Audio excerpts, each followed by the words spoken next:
one question that regularly comes up in client meetings, and that is trying to determine whether a thought that you have is a conscious thought or whether it's an inspired thought. So why is this important?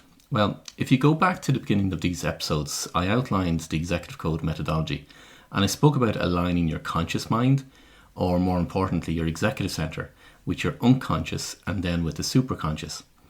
And also on previous episodes, I explained the importance of being guided by your unconscious as opposed to your conscious thinking.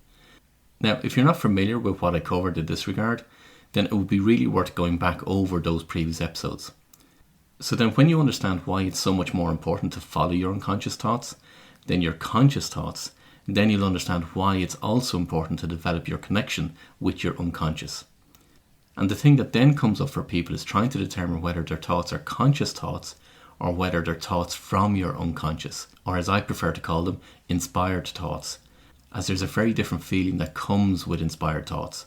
Now, consider inspired thoughts as being like nudges or guidance, and your unconscious knows so much more than your conscious thoughts do. Now, you'll understand why from previous episodes. So the important thing is to follow your unconscious or your inspired thoughts as much as you possibly can. Think of it this way. Imagine that you've just arrived at a party and there's loads of people there.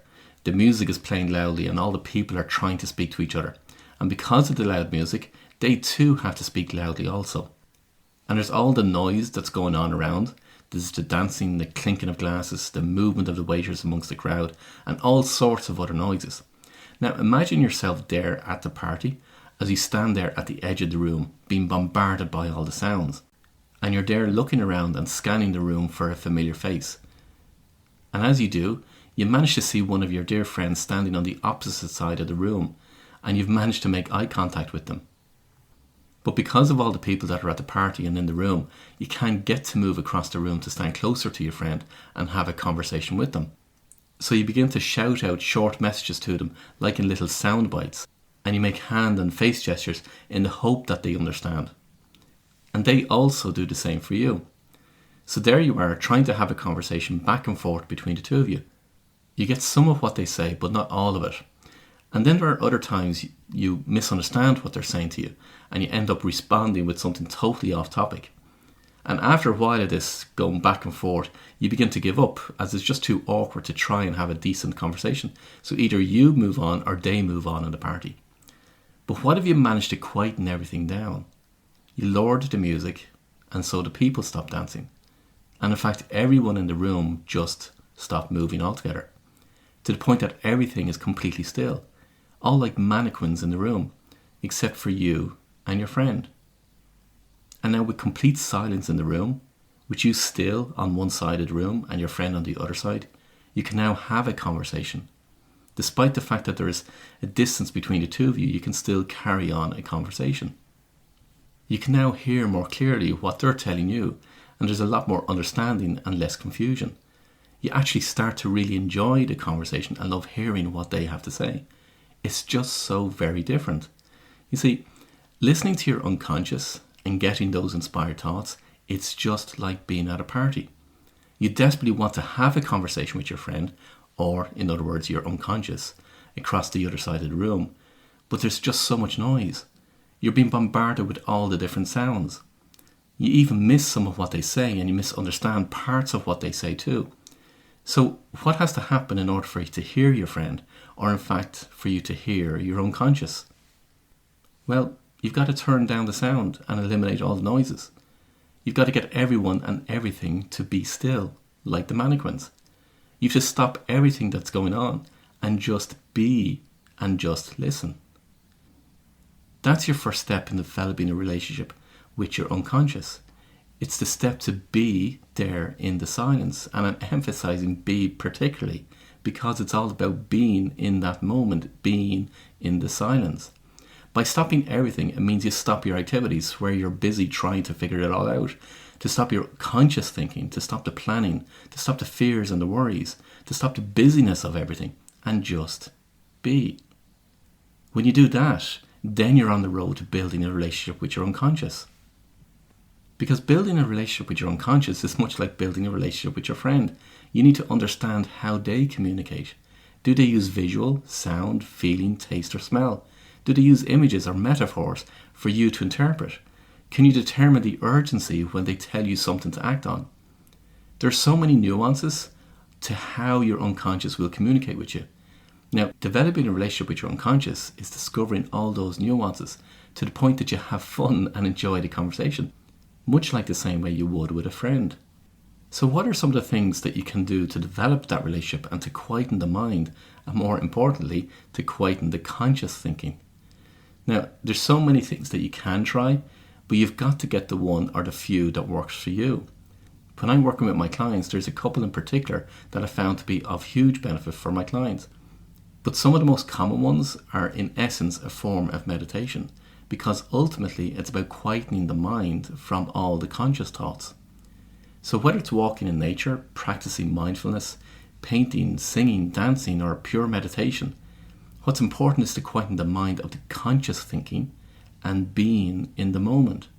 It's in those moments that you get to experience what's referred to as bliss. When you do that, then you're well on your way to developing the relationship with your unconscious. And remember what I said in a previous episode, that relationship works both ways. Now, if you've never experienced a state of bliss while doing any of these activities, then you're likely to give up doing the activity, because without experiencing the state of bliss, then it would just feel like work. Even though you're maybe just sitting there meditating, it will still seem like work and not beneficial if you haven't experienced the actual state of bliss. The state of bliss is like the porthole to your unconscious. It's that porthole that you'll want to go back to time and time again, like that desire to see your dearest friend again and again. Once you've experienced it, then it becomes a priority in your daily routine. It's in that state of bliss that you get a glimpse of the vastness of the unconscious. I also talked about infinity on a previous episode, and being in a state of bliss gives you a glimpse of that infinity. So now you know why you would want to develop that two-way communication and relationship with your unconscious. And you now know what some of the activities are that you can do to develop that relationship. And you now know that there is different nuances when it comes to the communication with your unconscious. But how about determining the difference between your conscious thoughts and your unconscious thoughts, or, in other words, your inspired thoughts? Well, firstly, if you develop the relationship and understand the state of bliss, then this will help you greatly. But let me give you something to work with for the moment. You see, conscious thinking is an activity, meaning you're actively doing something, meaning you're actively thinking. You're trying to figure out a problem, or you're trying to plan for the future, or you're trying to think about what to do next. It's all thinking. It's an activity. You're doing something. Now, some people will add other activities to this kind of thinking, like brainstorming with other people, or trying to creatively think of different options or ideas. But again, it's an activity. You're actively thinking. That's conscious thinking. You do it every day. You do it most of your day. When you get up in the morning, you're consciously thinking about what clothes you're going to wear. When you get to the office, what activities you're going to do. When you're at meetings, what responses you're going to give to the people. When you go home, what's the meal you're going to have for dinner, and so on. Throughout your whole day, the majority of people are consciously thinking about what they're going to do next. And not only for the day, but for the weeks, the months and years into the future. Now, I said in my first book, Evolve, that the difficulty that people have is that they think too much. So when you're thinking, you're taking control of your thoughts. You're taking control of what's happening. In some respects, you're in the driving seat determining which way you want to go. Now, I say in some respects because that's not necessarily the case, but that's a much deeper conversation altogether. But for now, I want you to get the idea and understand what's happening when you're consciously thinking. When you do that, then it will be easier for you to differentiate between your inspired thoughts and your conscious thoughts. So what is an inspired thought then? Well, inspired thoughts come into your mind out of the blue. You could be doing an activity like painting or writing about a completely different subject matter, or you could be playing a sport and all of a sudden you get a thought in your mind. Now, it will seem like a random thought because you weren't actually thinking about that particular subject matter at the time. Or you could be walking down the street and you see something that literally stops you in your tracks, and for a split second you pause in your thinking. You could be watching a movie and then for whatever reason, something that you see in the movie or words that were used seem to resonate with you in some way. You see, inspired thoughts don't always have to come from inside of you. They can come externally also. But here's some of the differences that you'll experience with an inspired thought. You see, with inspired thoughts, the internal feeling is very different. There's an element of excitement that comes with inspired thoughts. There's a sense of fun, joy, lightness. There's a sense of opportunity and possibility, and even an element of wonderment. Now, when you begin to develop that relationship with your unconscious and the different nuances, you'll get to know more and be able to go deeper with those inspired thoughts. So like what I said earlier, that inspired thought might come in the form of a word, or an image, or a metaphor, or a sound, or a smell, or the name of a person or a place. But always with inspired thoughts are those elements of excitement, joy, fun, opportunity, possibility, and wonderment. However, inspired thoughts can come rapidly, and therefore if you're not fully in tune, then you can misinterpret that thought, or you can miss some of the information that is contained in the thought. A bit like as I described when you're talking with your friend at the party from across the room, there are times that the message will be misunderstood, or you miss some of the elements of what they're telling you, or you can't quite get what they're saying. Inspired thoughts are the same until you've developed a relationship to a very, very high level. Because here are some of the things that happen when people get inspired thoughts. Firstly, if you're not aware of what's happening, then you just dismiss them and treat them as a random thought. Next, if you're not paying full attention to how you should go throughout your day, then you won't even recognize the inspired thoughts because you're too busy doing everything else. You're too busy consciously thinking and consciously looking at the next activity that needs to be done.